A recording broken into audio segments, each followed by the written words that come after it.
연산자 중에서 가장 일반적인 형태인 이항연산자들에 대한 오버로딩에 대해서 살펴보겠습니다. 이항연산자이다 라고 한다면 하나의 연산자가 동작하고자 했을 때 두 개의 피연산자항이 제공되어질 필요가 있는 연산자들을 가리키는 것이죠. 대표적인 경우가 앞서서 살펴봤던 덧셈 연산과 같은 경우가 될 거예요.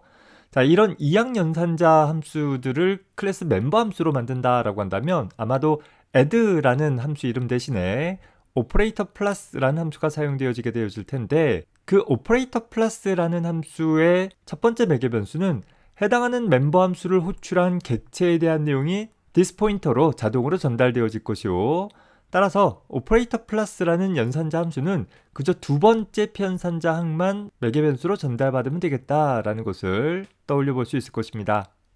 이렇듯 모든 이항 연산자들을 클래스의 멤버 함수로 오버로딩 하고자 한다라고 한다면 두 번째 피연산자, 즉 피연산자들 중에서 상대적으로 더 오른쪽에 위치한 피연산자만 연산자 함수의 매개 변수로 전달받으면 될 것이요, 첫 번째 피연산자, 즉 상대적으로 왼쪽 편에 위치한 피연산자는 연산자 함수를 호출하는 객체 자신이 되어질 수 있다라는 것입니다. 내부적으로 this 포인터로 전달받아서 멤버 함수 내에서 참조할 수 있다라는 것이죠.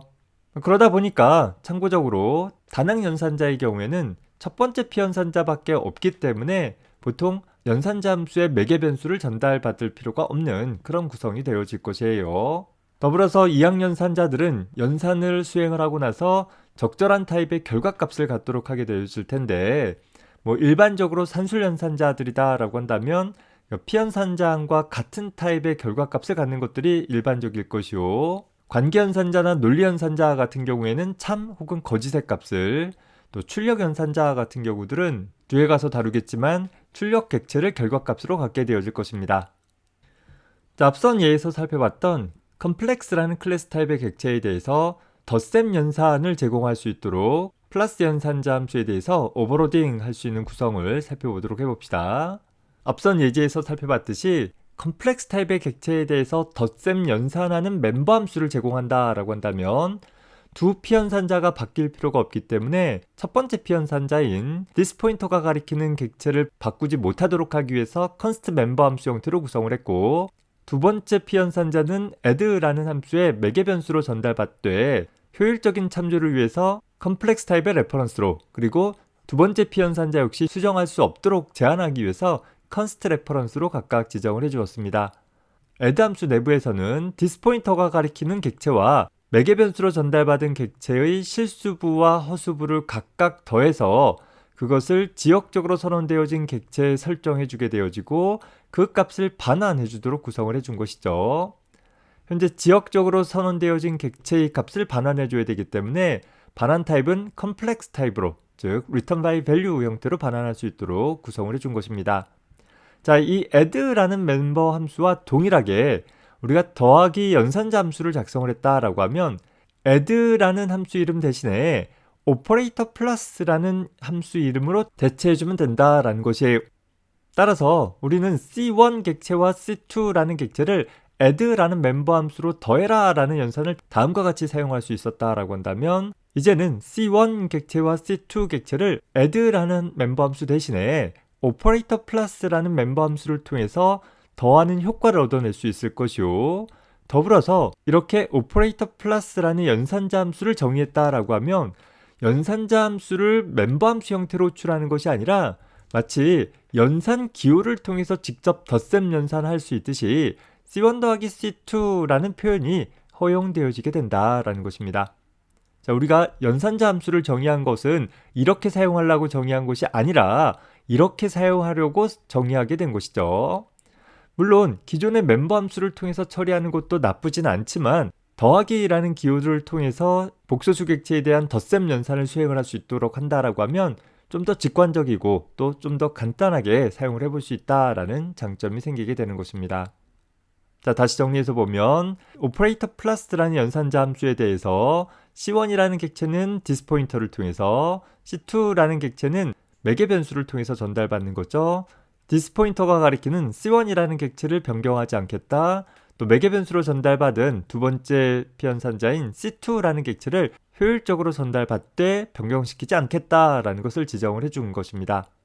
자, 다만 하나 유의할 것은 현재 C1과 C2를 더한 내용을 return by value 형태로 반환을 해주고 있기 때문에 그 반환되어지는 값을 C3라는 객체에 대입해주게 되어지면 기본적으로 대입 연산자는 오버로딩하지 않더라도 얕은 복사는 수행되어질 수 있다라고 했어요. 현재 컴플렉스라는 객체는 클래스의 멤버 필드 내에 포인터 멤버를 갖고 있지 않기 때문에 얕은 복사만으로도 충분해서 이 경우에는 큰 문제는 없을 것입니다. 다만 포인터 멤버를 갖고 있는 경우에는 이렇게 얕은 복사만 수행하게 되어지는 경우에는 부적절한 동작들이 일어날 수 있기 때문에 그에 대한 적절한 처리가 필요할 수 있다라는 점은 구분을 해서 기억을 해둡시다. 자, 연산자 함수를 작성을 할 때 유의사항들 몇 가지를 좀 살펴봅시다. 자, 연산자 함수는 보통 특정 객체에 대해서 처리를 하게 되어지기 때문에 그 객체를 좀 더 효율적으로 전달받도록 하기 위해서 연산자 함수의 매개 변수로는 레퍼런스들이 종종 사용되어질 것이에요. 반드시 그래야 한다라는 것이 아니라 함수 호출을 좀 더 효율적으로 처리하도록 해보겠다라는 것이겠죠. 실인수가 매개 변수로 복사되어지지 않을 수 있기 때문에 좀 더 효율적으로 호출을 해낼 수 있다라는 것이죠. 특히 실인수에 대한 복사본이 생기지 않기 때문에 복사본 객체가 소멸되어질 때 복사 생성자가 없는 경우 발생할 수 있는 문제점들을 회피할 수 있다라는 장점도 될 거예요. 자, 다만 우리 앞서서 작성을 했던 복소수 배열들을 나타내고자 했던 컴플렉스 리스트라는 클래스처럼 현재 클래스 내부에 하나의 포인터 변수를 두고 그 포인터 변수가 동적 할당된 객체 외부의 영역들을 가리키고 있는 상황이 발생되어진다라고 한다면 실인수 객체를 매개 변수로 복사해서 전달되어지는 call by value로 전달되어져서는 매개 변수 객체가 소멸되어지는 즉시 이 공유되어진 동적 할당 영역을 할당 해제하게 되어짐에 따라 문제가 발생되어질 수 있다라는 것이죠.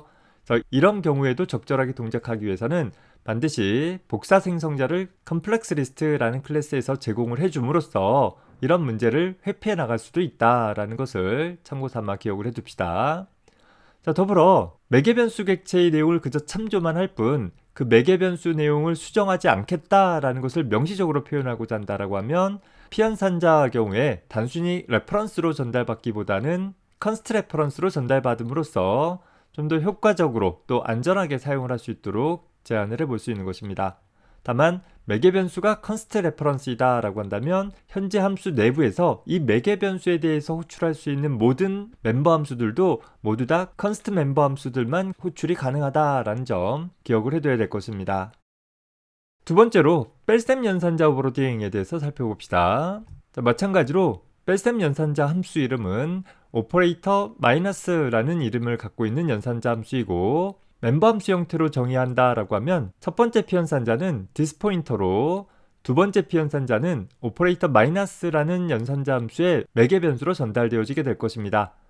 앞서서 살펴봤던 오퍼레이터 플러스라는 덧셈 연산자 함수와 다르게 뺄셈 연산자 함수 같은 경우에는 두 피연산자의 순서가 중요하다라는 것을 꼭 기억해 줘야 되겠죠. 그저 아무렇게나 덧셈 하면 되는 것이 아니라 반드시 첫 번째 피연산자에서 두 번째 피연산자를 빼는 효과를 갖도록 하는 것이 일반적인 선택이 될 것이에요. 역시 덧셈 연산자와 마찬가지로 두 피연산자는 값만 참조할 뿐 그 내용을 바꾸지 않을 것이기 때문에 컨스트 멤버 함수와 컨스트 레퍼런스를 통해서 매개 변수를 전달받았고 디스포인터가 가리키는 첫 번째 복소수 객체의 실수부 허수부 값에서 매개 변수로 전달받은 두 번째 복소수 객체의 실수부 허수부 값을 각각 빼준 결과를 가지고서 하나의 지역적인 복소수 객체 값을 설정해주고 있는 것을 볼 수 있습니다. 그리고 그 내용을 역시 지역적인 객체를 반환하기 때문에 return by value 형태로 값을 반환해주게 되는 것이고 따라서 우리는 복소수 객체에 대해서 오퍼레이터 마이너스라는 연산자 함수를 정의하게 되어지면 이제는 다음과 같은 호출이 아니라 뺄셈 기호를 통해서 직접 두 복소수 객체를 빼는 일을 처리해 나갈 수 있게 되어지는 것입니다. 이 밖에 곱셈이나 나눗셈 등과 같은 다른 산술 연산자들도 얼마든지 적절하게 정의해 가지고서 현재 클래스 객체에 대해서 다양한 산술 연산자들을 함께 사용을 할 수 있도록 지원을 해볼 수 있을 것입니다.